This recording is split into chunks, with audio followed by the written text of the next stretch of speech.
Olá, meu amigo e minha amiga. Estamos de volta com o nosso Portal do José. Nesse final de domingão, hoje um pouquinho mais tarde do que os horários que normalmente eu venho aqui conversar com vocês, mas sempre passando para dar uma atualizada nos acontecimentos mais importantes que se dão aqui no nosso país. E nesse final de semana aconteceram situações, no mínimo, curiosas. Algumas classificariam como bizarrices desse universo paralelo do bolsonarismo. Pessoas que têm formação no direito continuam a toda hora a apresentar estratégias secretas, estratagemas, manobras, fórmulas mágicas para fazer com que o inelegível não vá para a cadeia. Mas isso não vai acontecer. Por mais que haja pressão fora do nosso país, que essas criaturas estejam tentando vincular a figura do inelegível ao presidente eleito dos Estados Unidos, eu garanto a vocês que ele não vai mover uma palha para ajudar aqui o criminoso mor da nação a escapar da cadeia. Bom, a conferir, vamos analisar aqui argumentos e situações concretas do nosso encontro de hoje e também vamos colocar aqui algumas contestações às teses desse universo paralelo para tentar salvar a pele desse criminoso que fez tanto mal ao povo brasileiro. Antes de entrarmos nos temas, quero convidar você que está chegando agora, o nosso portal ainda não é inscrito, para que você se inscreva aqui conosco e conheça também os nossos outros vídeos. Se você gostar, compartilhe, recomende e nunca se esqueça de dar o seu joinha, seu comentário e, se puder, venha também para o nosso clube de membros. Você que é muito bem-vindo e muito bem-vinda. E mais uma vez, quero agradecer a todos vocês que compartilhem os nossos vídeos, convidam as pessoas para virem aqui para o nosso portal, porque hoje nós chegamos a 981 mil pessoas inscritas e conectadas através do nosso portal. Isso é muito bacana e é muito gratificante, sempre aumenta a minha responsabilidade nos temas que eu trago aqui para conversar com vocês. Então, vamos aqui aos nossos temas, né? Bom, os jornais de hoje, como eu sempre faço, né, tiveram abordagens muito diversas, não focalizaram nenhum acontecimento em especial.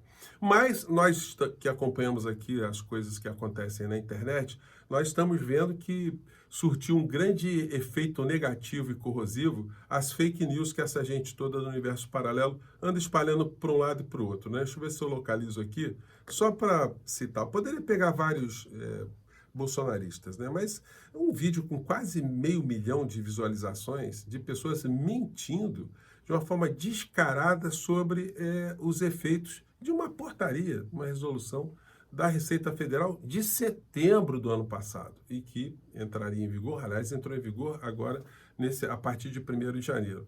É tudo em função de uma entrevista que foi dada por um contabilista lá em Goiás e que fez uma série de interpretações equivocadas da resolução da Receita Federal. Bom, foi o que bastou.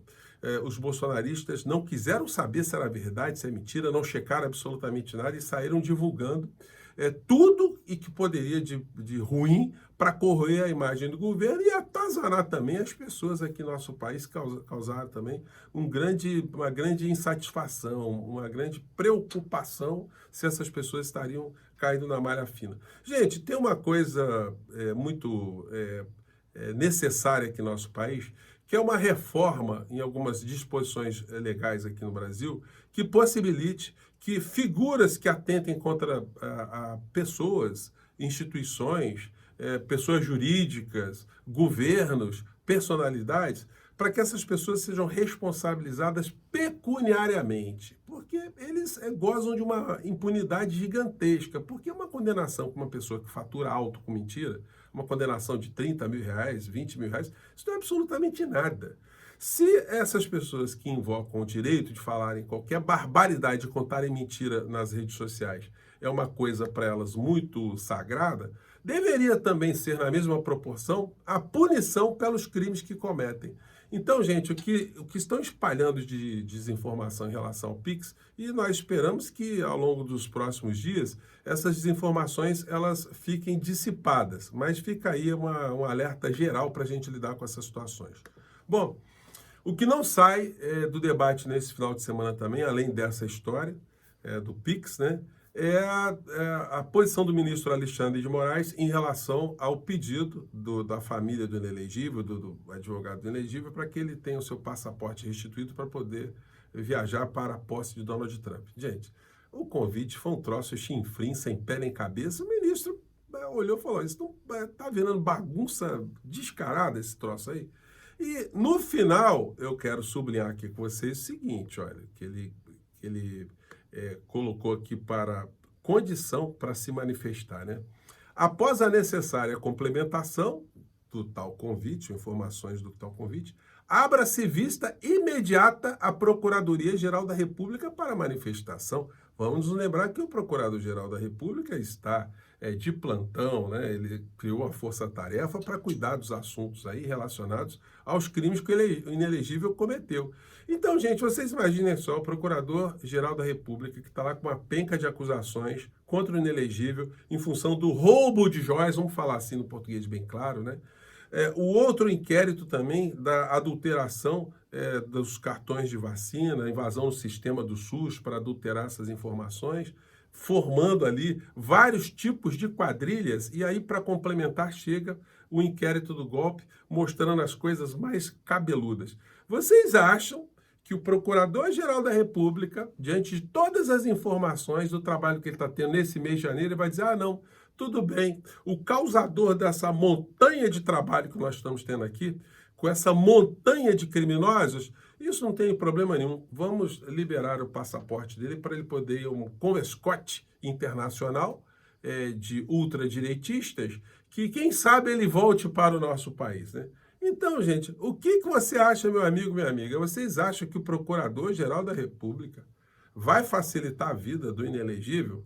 Eu acho que 99,99% das possibilidades são no sentido de indicar ali o ministro Alexandre de Moraes a negativa desse benefício. E mesmo que o Procurador-Geral da República entenda de uma forma muito benevolente que o Bolsonaro pode viajar para fora do nosso país, o ministro Alexandre de Moraes não está obrigado a obedecer a esse entendimento, né? O Dudu Bananinha está esbravejando para todo lado, está cuspindo marimbondo, dando declarações por todos os lados nos Estados Unidos, que a eleição de Trump vai ajudar a salvar o pai dele, tirar o pai dele da cadeia, enfim. Mas aí a gente vê coisas muito contraditórias e sui generis nesse universo. Eu já mostrei aqui para vocês o jurista, entre aspas, do Paraná, que eu apelidei de o jeguinho lustroso do direito. Pois bem, agora tem essa senhora aqui que é apelidada de juíza, porque ela não é mais juíza, porque ela foi banida da magistratura. Mas alguns canais de direita colocam aqui. Urgente. Juíza Ludmila revela jogada de mestre de Trump contra Moraes e STF no convite a Bolsonaro. Olha só um trechinho aqui dessa senhora falando. Vamos lá. Uma afronta direta e explícita de Trump contra Lula e Alexandre de Moraes. Vocês imaginem só, um presidente dos Estados Unidos está preocupado com um ministro da Suprema Corte de um país de terceiro mundo, nosso país aqui, querido por nós, amado por nós, mas na cabeça dessas criaturas, um país que não merece um presidente dos Estados Unidos se envolver para tentar salvar a pele de um criminoso, né? Mas na cabeça dessas criaturas, isso vale. Então, o Trump fez uma jogada de mestre contra o ministro Alexandre de Moraes. Não é à toa que essa senhora foi expulsa da magistratura, né? E aí ela veio com esse vídeo aqui novinho. Olha que coisa. Saiba quais são as 4 novas estratégias de Bolsonaro no STF. Gente, é muita estratégia, né? Vai ser um negócio, fazer um catálogo de estratégias que não surtirão o menor efeito, né? Mas vamos ver aqui a criatura falando? Vamos pegar aqui ela falando, vamos lá. Bolsonaro lançou agora. Aqui, ó, Bolsonaro lançou agora. O que foi, minha filha? Agora, 4 novas estratégias no STF para não ser preso e também para tentar reverter a sua inelegibilidade para as próximas eleições. Eu vou fazer aqui uma análise sobre quais são essas 4 estratégias e o que eu penso delas, se elas tendem a funcionar, se podem funcionar ou se vão ser uma catástrofe completa. Eu gostei dessa parte, né? Se será uma catástrofe completa, né? Eu tô achando que vai ficar por aí, viu, senhora ex-juíza expulsa da magistratura? Até o seguinte, o Moraes e o Bonet, como a gente sabe, não tiraram férias, ficaram aí analisando o processo, o Bonet está correndo para preparar aquela denúncia do inquérito do golpe, e todo mundo já sabe o resultado, todo mundo já sabe que eles querem a condenação do Bolsonaro. Minha senhora, se a Dolph, que a senhora sabe de quem que eu estou falando, né? Fosse para o tribunal de Nuremberg, no final da Segunda Guerra Mundial, a senhora teria dúvidas em relação ao veredito direcionado à criatura do monstro?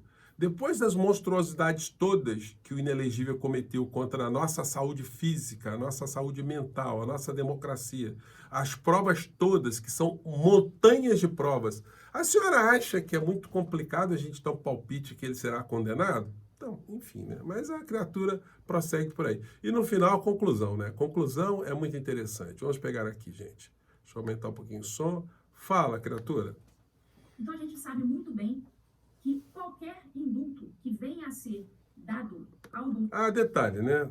Para resumir aqui, ela disse que as 4 estratégias são... Gente, vocês já ouviram falar nas estratégias porque essa gente se conecta. Então, a primeira seria a contratação de um novo advogado. Um advogado estrelado, advogado com trânsito por todos os cantos. Só que o advogado, olha... Ele já deu várias entrevistas dizendo que o Bolsonaro é responsável, sim, falando de uma maneira não clara, direta, mas sim, o ex-presidente é responsável, autor intelectual, que não há provas da materialidade dos crimes, que as delações foram todas válidas. Então, vai ficar complicado, né? Mas como se acha que o advogado dá boas entrevistas, então essa deve ter sido a razão dele ter sido contratado, né? A segunda é desacreditar a delação de Mauro Cid. A terceira é evitar atacar o ministro Alexandre de Moraes. E a quarta estratégia seria o indulto, ou seja, ele esperaria ser preso, iria para a cadeia e depois ficaria tentando algum tipo de articulação, já com um novo presidente da República bolsonarista, expedindo ali um indulto, perdoando o criminoso de tudo aquilo que ele fez de mal contra o povo brasileiro, e não seria exagero dizer que ele cometeu crimes contra a humanidade, né? Mas aí prossegue aqui a ex-juíza banida. Bolsonaro vai ser judicializado, ou seja, vai ser levado à Suprema Corte e vai ser anulado se as coisas continuarem do jeito que estão agora. Então, essa estratégia de contar com uma eventual prisão e um eventual indulto logo no dia seguinte, me parece uma ideia de rico. Eu prefiro não acreditar que isso realmente se passou pela cabeça do Bolsonaro. Eu gosto do vernáculo, né? Da língua pátria que ela utiliza muito, né? Uma ideia de jirico, né? Coisa, mas pelo menos as pessoas entendem, né? Ou do seu advogado. Em suma, nenhuma dessas estratégias, por si só, tem o poder de livrar o Bolsonaro da prisão ou de reverter a sua inelegibilidade. A senhora devia falar isso pro Dallagnol, que ele tá todo felizão achando que funcionam, tá? É claro que pode haver outras estratégias que não foram divulgadas na mídia e que nós não sabemos. Eu só sei que dentre essas estratégias divulgadas, 2 são completamente inócuas, porque são estratégias jurídicas num país onde não há mais o direito, ou seja, a estratégia de pedir um eventual indulto e a estratégia de desacreditar a delação do Mauro Cid. Essas 2 são estratégias do âmbito jurídico. Como não temos mais direito, são estratégias inócuas. Uma outra estratégia não beneficia o Bolsonaro, ao meu ver, só beneficia o Alexandre de Moraes, que é parando de pedir o impeachment do Moraes, ou seja, desperdiçando todo o seu capital político e deixando de pedir a coisa mais importante que nós precisamos no Brasil hoje. Ou seja, dessas 4 estratégias, a única que pode vir a ter algum resultado ou não é essa troca de advogado com contatos políticos. Então, é isso aí, né, gente? Essa gente está no desespero, vão ficar elucubrando sobre estratégias e no final nós vamos ver muitas grades para essa gente toda. Bom, gente, eu fico por aqui. Mais uma vez, um grande abraço e até o nosso próximo encontro. Tchau!